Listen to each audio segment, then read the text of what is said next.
belajar pelajaran kimia yang membahas tentang bahan aditif pada makanan. Makanan yang kita makan harus mengandung nilai gizi yang diperlukan oleh tubuh. Sekarang ini, berbagai jenis makanan seperti kue maupun jajanan lain dapat kita beli dengan mudah di pasar ataupun swalayan. Makanan-makanan tersebut memiliki bentuk dan warna yang menarik, sehingga lebih menggugah selera. Dan pastinya, makanan tersebut memiliki rasa yang enak dan lezat. Tahukah kamu, bahan-bahan apa saja yang ditambahkan ke dalam makanan tersebut, sehingga makanan tersebut memiliki warna yang menarik dan rasa yang lezat? Lalu, bahan apa pula yang ditambahkan ke dalam makanan tersebut, sehingga makanan tersebut menjadi lebih tahan lama? Pasti Anda semua ingin tahu, bukan? Baiklah, untuk lebih jelasnya, hal tersebut akan dipelajari melalui materi berikut ini dengan topik zat aditif pada bahan makanan.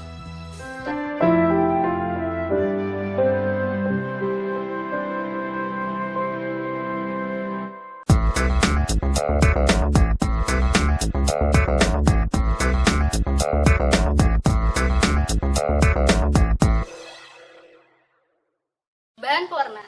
Bahan pewarna merupakan bahan alami maupun bahan kimia yang ditambahkan ke dalam makanan. Penambahan bahan pewarna bertujuan untuk memberi penampilan tertentu dan warna yang menarik, sehingga makanan lebih mengundang selera. Bahan pewarna terbagi menjadi dua, yaitu bahan pewarna alami dan bahan pewarna buatan. Bahan pewarna alami. Bahan pewarna alami merupakan bahan pewarna yang bahan-bahannya banyak diambil dari tumbuh-tumbuhan, antara lain daun suji mengandung zat warna klorofil untuk memberi warna hijau menawan, misalnya pada dadar gulung, kue bika, atau kue pisang. Buah kakao merupakan penghasil coklat dan memberikan warna coklat pada makanan, misalnya es krim, susu coklat, atau kue kering. Kunyit atau kurkuma domestika mengandung zat warna kurkumin untuk memberi warna kuning pada makanan, misalnya tahu, bumbu Bali, atau nasi kuning. Selain itu, kunyit dapat mengawetkan makanan. Cabai merah, selain memberi rasa pedas, juga menghasilkan zat warna kapsantin yang menjadikan warna merah pada makanan, misalnya rendang daging atau sambal goreng. Wortel, beta karoten atau provitamin A pada wortel menghasilkan warna kuning. Karamel, warna coklat karamel pada kembang gula karena proses karamelisasi, yaitu pemanasan gula tebu sampai pada suhu sekitar 170 derajat Celcius. Gula merah, selain sebagai pemanis, juga memberikan warna coklat pada makanan, misalnya pada bubur dan dodol. Selain contoh di atas, beberapa buah-buahan juga dapat menjadi bahan pewarna alami, misalnya anggur menghasilkan warna ungu, stroberi warna merah, dan tomat warna orange. Bahan pewarna buatan. Bahan pewarna buatan ada dua jenis. Jenis yang pertama yaitu bahan pewarna buatan yang struktur kimianya persis seperti bahan pewarna alami. Contohnya, beta karoten menghasilkan warna orange sampai kuning. Santosantin menghasilkan warna merah. Dan apokaroten menghasilkan warna orange. Jenis yang kedua yaitu bahan pewarna buatan yang khusus menggantikan bahan pewarna alami. Contohnya, bahan pewarna buatan pada makanan yaitu indigo karmin menghasilkan warna biru yang digunakan untuk gula-gula dan minuman ringan. Eritrosin menghasilkan warna merah yang digunakan untuk es krim dan jeli. Tartrazin menghasilkan warna kuning yang digunakan untuk es krim, yogurt, dan jeli. Kadang-kadang terjadi kasus penyalahgunaan pemakaian zat pewarna untuk sembarang bahan pangan. Misalnya, zat pewarna tekstil digunakan untuk mewarnai bahan makanan. Hal ini sangat berbahaya bagi kesehatan.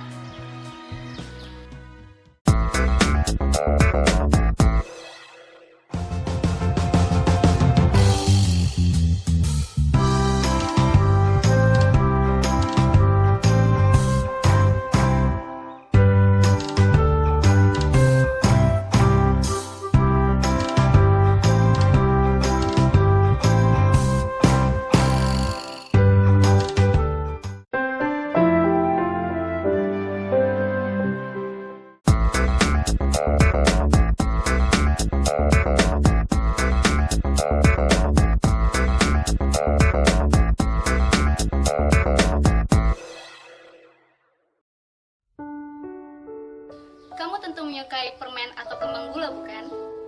Rasa manis yang terdapat pada permen berasal dari bahan pemanis yang ditambahkan padanya. Bahan pemanis terbagi menjadi dua, yaitu bahan pemanis alami dan bahan pemanis buatan. Bahan pemanis alami. Bahan pemanis alami merupakan bahan pemberi rasa manis yang diperoleh dari bahan-bahan nabati maupun bahan-bahan hewani. Contohnya, gula tebu mengandung zat pemanis fruktosa yang merupakan salah satu jenis glukosa. Gula tebu atau gula pasir yang diperoleh dari tanaman tebu merupakan pemanis yang paling banyak digunakan. Selain memberi rasa manis, gula tebu juga bersifat mengawetkan. Gula merah merupakan pemanis dengan warna coklat. Gula merah merupakan pemanis kedua yang banyak digunakan setelah gula pasir. Kebanyakan gula jenis ini digunakan untuk makanan tradisional, misalnya pada bubur, dodol, kue apem, dan gulai. Madu merupakan pemanis alami yang dihasilkan oleh lebah madu. Selain sebagai pemanis, madu juga banyak digunakan sebagai obat. Kulit kayu manis merupakan kulit kayu yang berfungsi sebagai pemanis. Selain itu, kayu manis juga berfungsi sebagai pengawet. Bahan pemanis buatan merupakan senyawa hasil sintesis laboratorium yang merupakan bahan tambahan makanan yang menyebabkan rasa manis pada makanan. Bahan pemanis buatan tidak atau hampir tidak mempunyai nilai gizi. Sebagaimana bahan pemanis alami, bahan pemanis buatan juga mudah larut dalam air. Beberapa bahan pemanis buatan yang banyak terdapat di pasaran antara lain aspartam. Aspartam mempunyai nama kimia aspartil fenilalanin metil ester. Merupakan pemanis yang digunakan dalam produk-produk minuman ringan. Aspartam merupakan pemanis yang berkalori sedang. Tingkat kemanisan dari aspartam 200 kali lebih manis daripada gula pasir. Aspartam dapat terhidrolisis atau bereaksi dengan air dan kehilangan rasa manis, sehingga lebih cocok digunakan untuk pemanis yang berkadar air rendah.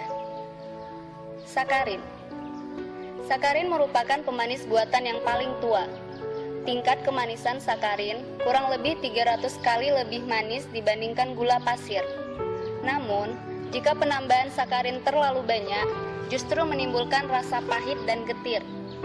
Es krim, gula-gula, es puter, selai, kue kering, dan minuman fermentasi biasanya diberi pemanis sakarin.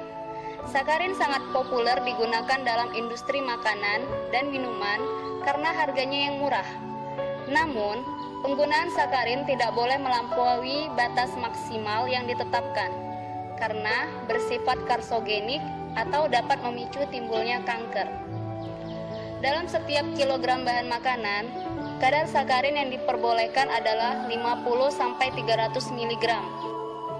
Sakarin hanya boleh digunakan untuk makanan rendah kalori dan dibatasi tingkat konsumsinya sebesar maksimal 0,5 mg tiap kilogram berat badan per hari.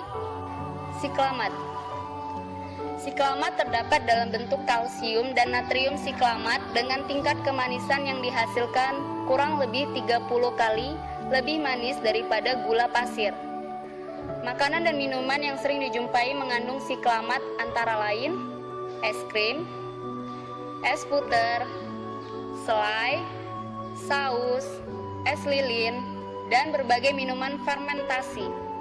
Beberapa negara melarang penggunaan siklamat karena diperkirakan mempunyai efek karsinogen. Batas maksimum penggunaan siklamat adalah 500 sampai 3000 mg per kilogram bahan makanan. Sorbitol. Sorbitol merupakan pemanis yang biasa digunakan untuk pemanis kismis, selai roti, dan makanan lain. Asesulfam K merupakan senyawa 6-metil 1,2,3 oksatiazin 43H-on 2,3 dioksida atau merupakan asam asetoasetat dan asam sulfamat. Tingkat kemanisan dari asesulfam K adalah 200 kali lebih manis daripada gula pasir. Berdasarkan hasil pengujian laboratorium, asesulfam K merupakan pemanis yang tidak berbahaya.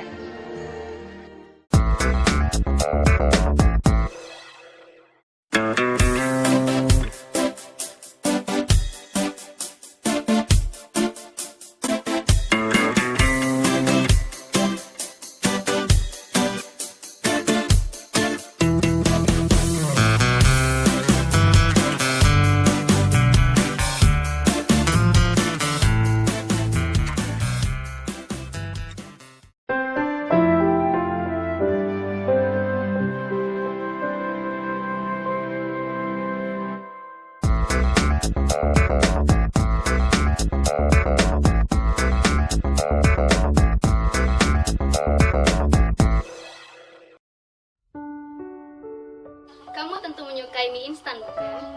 Selain mie kering, di dalam kemasan mie instan, kamu juga akan menemukan bungkusan bumbu. Bahan apa saja yang ditambahkan ke dalam bumbu tersebut? Kamu akan menemukan bumbu yang fungsinya sebagai pemberi rasa sedap dan lezat, berasal dari bahan-bahan penyedap yang ditambahkan padanya. Bahan penyedap rasa merupakan bahan tambahan makanan yang dapat memperlezat makanan. Bahan ini juga dapat menimbulkan rasa enak dan mempertegas rasa. Bahan penyedap terbagi menjadi dua, yaitu bahan penyedap alami dan bahan penyedap buatan. Penyedap alami. Bahan penyedap dari bahan alami selalu terdapat di dalam setiap makanan. Jenis bahan penyedap ini banyak sekali.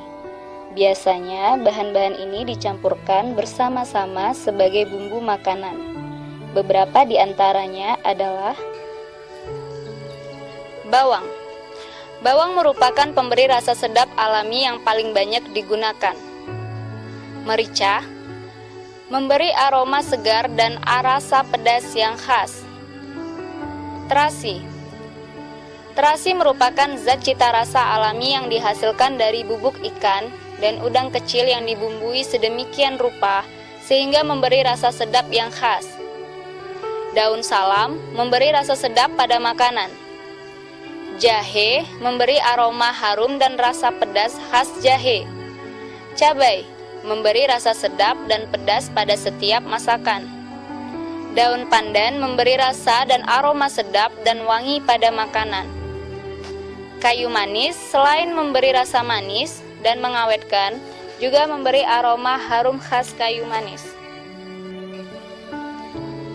Penyedap buatan yang paling banyak digunakan dalam makanan adalah vetsin atau monosodium glutamat atau MSG yang sering juga disebut sebagai micin.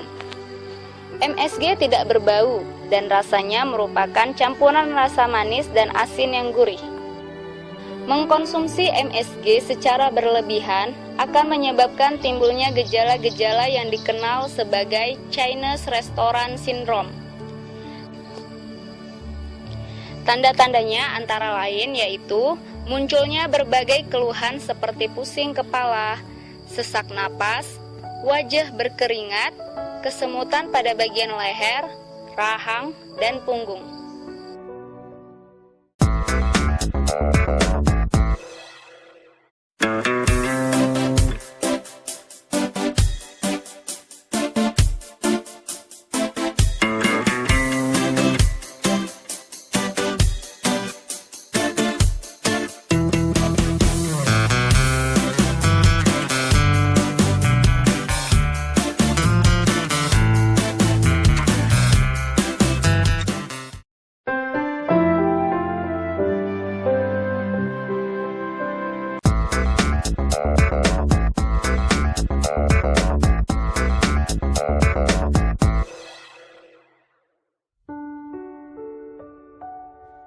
Di negara-negara tropis seperti Indonesia, umumnya suhu dan kelembaban udara tinggi. Pada keadaan ini, makanan cepat menjadi rusak karena mikroorganisme berkembang pesat sehingga menyebabkan rusaknya makanan. Untuk mencegah atau menghambat kerusakan ini, perlu ditambahkan bahan yang dapat mencegah atau menghambat segala perubahan yang terjadi pada makanan karena aktivitas mikroorganisme. Bahan ini dikenal sebagai bahan pengawet. Bahan pengawet terbagi menjadi dua, yaitu bahan pengawet alami dan bahan pengawet buatan.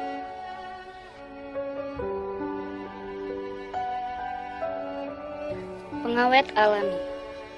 Bagaimana cara nelayan menjaga agar sisa ikan yang tidak terjual dalam keadaan segar tidak cepat membusuk dan tetap laku di pasaran? Ya, mereka menggunakan garam sebagai bahan pengawet untuk membuat ikan asin. Meskipun rasanya sudah berbeda dengan ikan segar, ikan asin masih tetap berprotein tinggi. Contoh-contoh pengawet alami. Gula tebu. Gula tebu memberi rasa manis dan bersifat mengawetkan. Buah-buahan yang disimpan dalam larutan gula pekat akan menjadi awet karena mikroorganisme sukar hidup di dalamnya. Gula merah. Selain sebagai pemanis, gula merah juga bersifat mengawetkan seperti halnya gula tebu. Garam. Garam merupakan pengawet alami yang banyak dihasilkan dari penguapan air laut. Ikan asin dapat bertahan hingga berbulan-bulan karena pengaruh garam. Kunyit. Kunyit selain sebagai pewarna, juga berfungsi sebagai pengawet. Dengan penggunaan kunyit, tahu atau nasi kuning menjadi tidak cepat basi. Kulit kayu manis. Kulit kayu manis merupakan kulit kayu yang berfungsi sebagai pengawet karena banyak mengandung asam benzoat. Selain itu, kayu manis juga berfungsi sebagai pemanis dan pemberi aroma. Cengkeh. Cengkeh merupakan pengawet alami yang dihasilkan dari bunga tanaman cengkeh. Selain sebagai pengawet, cengkeh juga berfungsi sebagai penambah aroma. Pengawet buatan. Pengawet buatan ini ada berbagai macam, antara lain asam asetat. Asam asetat dikenal di kalangan masyarakat sebagai asam cuka. Bahan ini menghasilkan rasa masam dan jika jumlahnya terlalu banyak akan mengganggu selera karena bahan ini sama dengan sebagian isi dari air keringat kita. Asam asetat sering dipakai sebagai pelengkap ketika makan acar, mie ayam, bakso, atau soto. Asam asetat mempunyai sifat antimikroba. Makanan yang memakai pengawet asam cuka antara lain acar, saus tomat, dan saus cabai. Benzoat. Benzoat banyak ditemukan dalam bentuk asam benzoat maupun natrium benzoat dalam bentuk garam.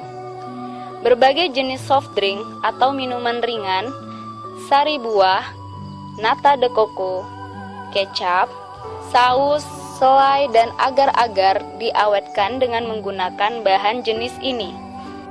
Sulfit. Bahan ini biasa dijumpai dalam bentuk garam kalium atau natrium bisulfit. Potongan kentang, sari nanas, dan udang beku biasa diawetkan dengan menggunakan bahan ini. Propil galat.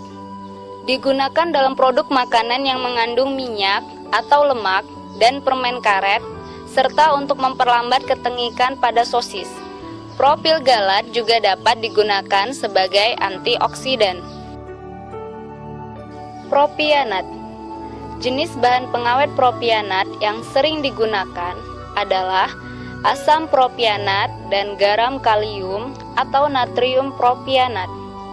Propianat selain menghambat kapang, juga dapat menghambat pertumbuhan Bacillus mesentericus yang menyebabkan kerusakan bahan makanan. Bahan pengawetan produk roti dan keju biasanya menggunakan bahan ini. Garam nitrit. Garam nitrit biasanya dalam bentuk kalium atau natrium nitrit. Bahan ini terutama sekali digunakan sebagai bahan pengawet keju, ikan, daging, dan juga daging olahan seperti sosis atau kornet, serta makanan kering seperti kue kering. Perkembangan mikroba dapat dihambat dengan adanya nitrit ini. Misalnya, pertumbuhan Clostridia di dalam daging yang dapat membusukkan daging. Sorbat. Sorbat yang terdapat di pasar ada dalam bentuk asam atau garam sorbat.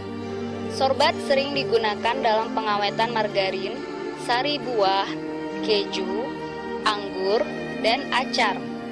Asam sorbat sangat efektif dalam menekan pertumbuhan kapang dan tidak mempengaruhi cita rasa makanan pada tingkat yang diperbolehkan. Semua pengawet yang telah diuraikan di atas merupakan pengawet yang diizinkan untuk dipakai dan mendapatkan lisensi secara internasional oleh Badan Kesehatan Dunia yaitu WHO dengan kadar yang diizinkan. Meskipun demikian, entah karena tidak mengerti atau sengaja, pada saat ini masih sering ditemukan produsen yang menggunakan pengawet makanan yang telah dilarang oleh pemerintah.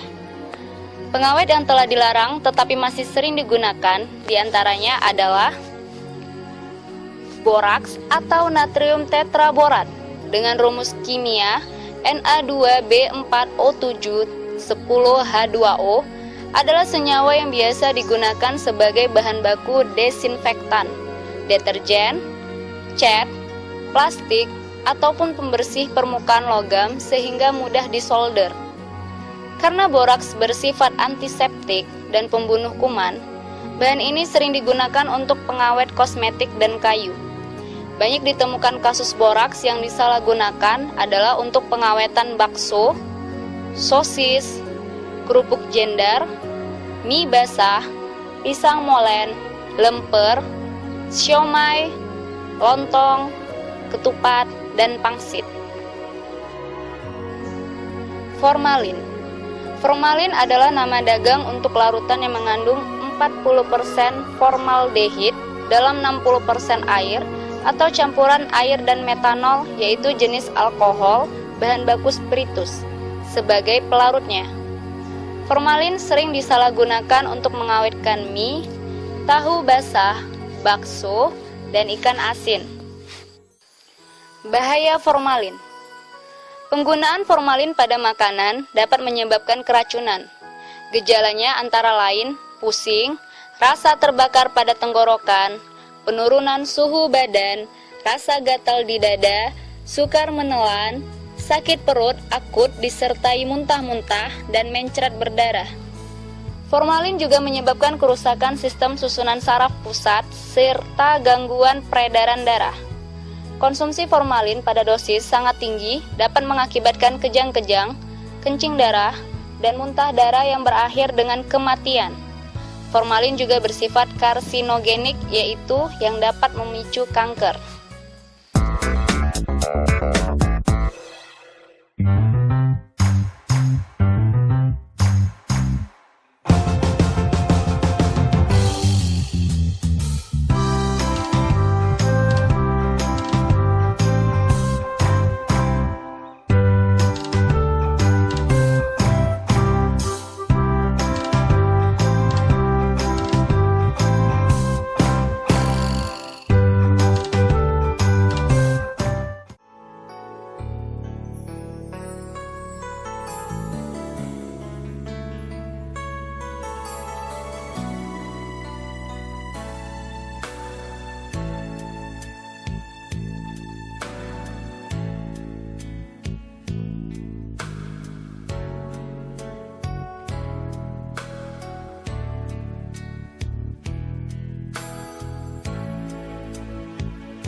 makanan yang dibuat mengandung bahan-bahan aditif alami. Untuk itu, saat kalian mau membeli makanan, usahakan memilih makanan yang tidak mengandung bahan-bahan aditif buatan dan periksa kemasan makanan, jangan sampai bocor ataupun rusak. Lalu periksa kembali tanggal kadaluarsanya. Sedapat mungkin, hindari makanan-makanan yang mengandung bahan kimia sintetis dan usahakan banyak makan sayur-sayur dan buah-buah segar, khususnya yang banyak mengandung vitamin C, supaya bahan-bahan aditif buatan yang sudah terlanjur kalian makan tidak meracuni tubuh.